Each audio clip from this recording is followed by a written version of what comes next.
Aquí he colaborado con muchas entidades, participando en talleres desde mucho tiempo, porque eso es lo que me gusta hacer y si hay alguna cosa para colaborar, ¿por qué no? Es una cosa muy buena para la mujer, para que se siente ella misma, para que pueda participar a las actividades de su barrio, a las actividades a las entidades, para saber, para conocer otras mujeres.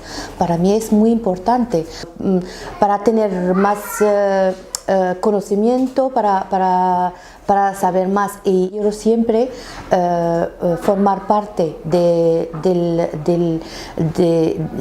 los vecinos de mi barrio, y también eso es importante para mí, para siempre romper los prejuicios y los estereotipos que siempre hablan de la mujer o mujer inmigrante que no colabora en nada y que es muy pasiva. Y yo siempre quiero romper estos rumores.